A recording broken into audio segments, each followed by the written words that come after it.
मैंने कहा कि यार मेरे लिए सचिन तेंदुलकर नंबर 1 है। आज तक तो मैंने उसको कभी सुना नहीं बोलते हुए कि मैं नंबर 1 हूँ। मैंने ये कहा। उनके जो बच्चे हैं वो आपके बड़े फ़ैन थे, और जब आपने ये कुत्ते वाली बात लिखी तो वो बच्चे आपसे नाराज़ हुए। जी जी, देखिए मैं शाहरुख की बहुत इज़्ज़त करता हूँ। ख़ास तौर से मैं शाहरुख की इसलिए इज़्ज़त करता हूँ कि he is really a family man. He is always looking after his children, his wife, his sister, his family. I really respect him for that. मैं बड़ी इज़्ज़त करता हूँ शाहरुख की। तो अगर मेरे तरफ से कुछ ऐसा हुआ है अनजाने में जिसकी वजह से उनके या उनके परिवार को चोट पहुंची है, तो मैं तो अनकंडीशनल अपॉलॉजी देता हूं शाहरुख को और उनकी फैमिली को, क्योंकि मैं किसी का दिल कभी नहीं दुखाना चाहूँगा। जहाँ तक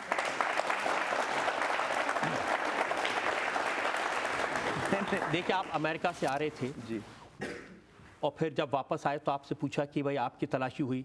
आपने कहा कि मेरी तलाशी किसने ली, मैं तो इडियट हूँ। और फिर साथ ने आपने ये जोड़ दिया। देखिए आप मीडिया वाले पहले तो हम लोग को पकड़ लेते हैं, फिर जब हम जवाब देते हैं तो आप फिर हमको डांटते हैं।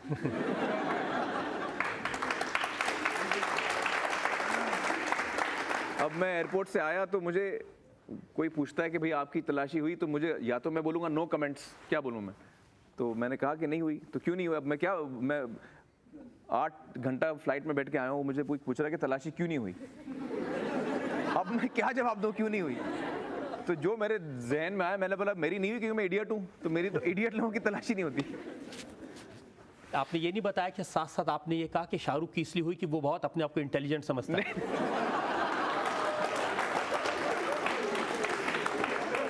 मुझे लगता है ये आपके दिल की बात है जो आप बोल रहे हैं।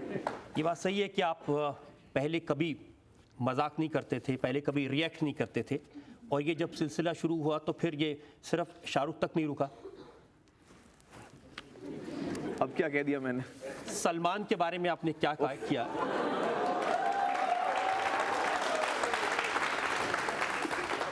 क्या बोला भैया? मुझे ये पता चला कि आपके जो भतीजे हैं उनकी जो फिल्म आई जिसमें आप मेन पीछे सूत्रधार थे, उसमें आपने गाना लिखवाया। वो गाना है मैस्कुलर, वेरी मैस्कुलर, है पॉपुलर, वेरी पॉपुलर। ये सब सलमान के बारे में। फिर उस पर आपने लिखा कि पप्पू दिखने में अंग्रेज है, पप्पू की गाड़ी तेज है, पप्पू कुड़ियों में क्रेज है, और फिर आपने कहा बट पप्पू कांट डांस आला।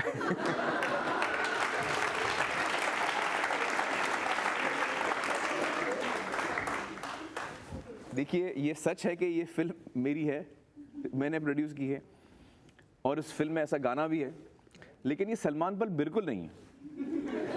मैंने तो ये सुना है कि असलियत में गाना आपने लिखा है और सलमान के लिए लिखा है। नहीं, ये तो लिखा तो अब्बास ने है। और मैं बताऊं ये बात सही क्यों नहीं है, मैं बताऊं, क्योंकि सलमान बहुत अच्छा नाचता है। मैं कुछ गलत बोल रहा हूं? तो सलमान की जो सारी क्वालिटीज आपने पढ़ी हैं कि वो बड़ा क्रेज, लड़कियों में क्रेज है उसका। चलिए बाकी तो ठीक है, सारी करेक्ट है। वो मतलब वो अंग्रेज दिखता है, ये करता है, वो करता है, सारी चीजें, लेकिन डांस भी अच्छा करता है। वो तो पप्पू सलमान हो ही नहीं सकता।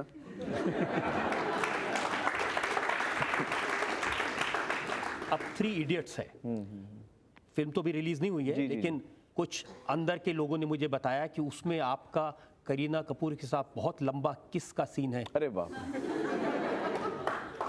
और कहने वाले का ये भी कहना था कि वो ऐसा सीन है कि सैफ अली उस पर कुर्बान हो जाएंगे। अच्छा, मुझे एक्चुअली एक सवाल मुझे पूछना है, ये सब चीजें आप लोगों को पता कहाँ से चलती हैं? ये फिल्म अभी तक रिलीज हुई नहीं है, तो ये आपने कैसे पता कर लिया? यही मीडिया। हाँ, कैसे? मैं बड़ा, आपको पता कैसे चला ये? आप पहले बताइए कितनी लंबी वो।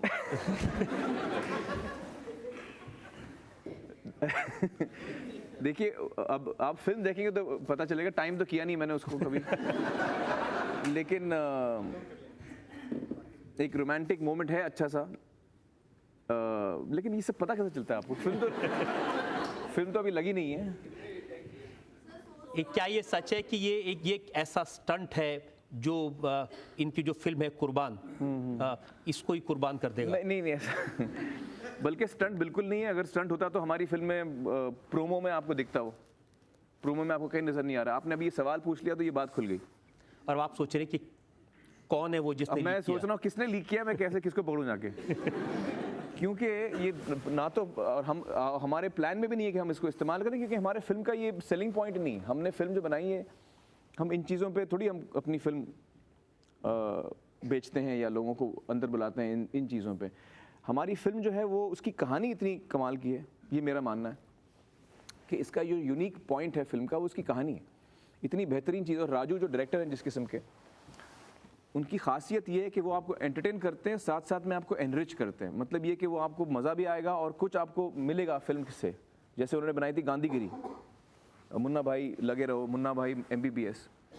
तो इस फिल्म में भी मुझे लगता है उन्होंने ऐसी कहानी लिखी है जिसमें हमें देखने में मज़ा आता है, एंटरटेन होते हैं हम, और उसके साथ साथ हमें कुछ एक अहम चीज़ सीखने को मिलती। हम इंतज़ार करेंगे इस फिल्म का और ये भी देखेंगे कि उस सीन की लंबाई कितनी है।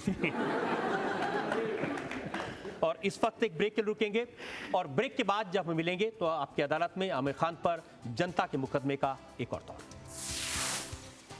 फराह खान की फिल्म, हाँ, सारी इंडस्ट्री थी, शाहरुख ने सबको बुलाया उस गाने में, हाँ। उस गाने में, लेकिन एक आदमी उस इंडस्ट्री का गायब था वहां से, वो था आमिर खान। मुझे लगता है यार ये सब चीज़ों में मैं फिट नहीं होता हूँ। ऑस्कर के लिए फिट होते हैं। नहीं।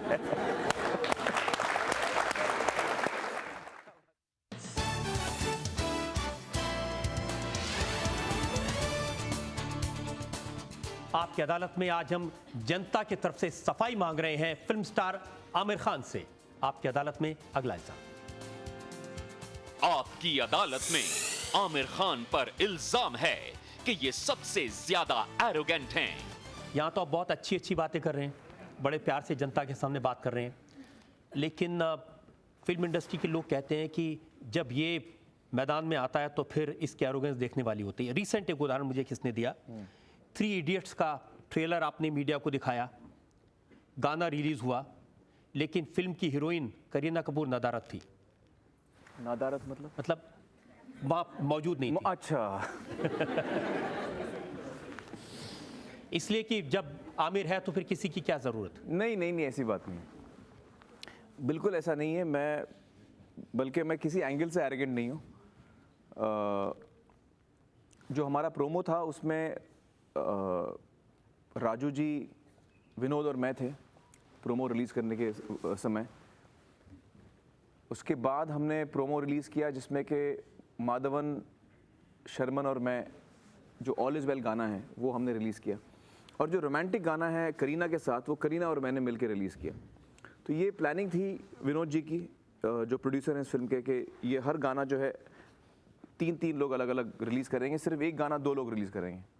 चलिए आपकी बात मान रोमांटिक, लेता हूं। हाँ। आपने रोमांटिक गाने में हीरोइन को सामने रखा, लेकिन इंडस्ट्री के लोग जहां इकट्ठे होते हैं, एक उदाहरण मैं आपको देता हूं, ओम शांति ओम, फराह खान की फिल्म, हाँ। सारी इंडस्ट्री थी, संजय दत्त भी आए उसमें, सलमान खान भी आए, शाहरुख ने सबको बुलाया उस गाने में, हाँ। उस गाने में, धर्मेंद्र जी जैसे बड़े लोग आए, लेकिन एक आदमी उस इंडस्ट्री का गायब था वहां से, वो था आमिर खान। एक्चुअली दरअसल ये मेरी एरोगेंस नहीं है, मैं अपने काम को बड़ा सीरियसली लेता हूँ, और मैं ये नहीं कहता कि बाकी लोग नहीं लेते, लेकिन मेरे लिए जब मैं किसी फिल्म में अगर मैं एक शॉट भी दूँ उस फिल्म के अंदर, तो मैं पहले स्क्रिप्ट पढ़ूंगा, मैं ये डिसाइड करूंगा मुझे ये करना है नहीं करना है। अब वो एक गाना शूट करना चाह रहे हैं, अब वो गाने के लिए मैं उनसे स्क्रिप्ट मांगूँ, अजीब लगता है। मैं काम करता हूँ पैशन और लव से, तो मुझे आप 100 करोड़ दे दीजिए कि भैया ये गाना कर लो या ये फिल्म कर लो, मैं नहीं करूँगा जब तक मुझे लगे नहीं कि यार अंदर से आवाज़ नहीं आए कि मुझे ये करना चाहिए, मैं करता नहीं। और उसके लिए अभी मैं स्क्रिप्ट मांगूँ कि अजीब लगता है। अच्छा, अगर मैंने स्क्रिप्ट पढ़ ली और मुझे बुरी लगी तो और मुश्किल हो जाएगी। मैं स्क्रिप्ट पढ़ के नहीं, मैं तुम्हारा गाना नहीं करूँगा, मुझे स्क्रिप्ट पसंद नहीं आई तो और मुश्किल हो जाएगी। तो इन सब चीज़ों में मैं दूर हटता हूँ। बल्कि आप नोटिस करेंगे मैं कहीं पार्टीज़ में भी बहुत कम जाता हूँ, फंक्शंस में बहुत कम जाता हूँ। अवार्ड्स लेने आप नहीं जाते? अवार्ड्स लेने मैं नहीं जाता। भी आपकी एरोगेंस माना जाता है कि जहाँ सारी इंडस्ट्री होती है वहाँ। एक्चुअली एरोगेंस नहीं है वो, मुझे लगता है यार ये सब चीज़ों में मैं फिट नहीं होता हूँ, मैं फिट नहीं होता हूँ इन सब चीज़ों में, क्योंकि ये एक अलग दुनिया है। अच्छा, आपका स्टैंडर्ड दूसरा है, ऑस्कर के लिए फिट होते हैं। नहीं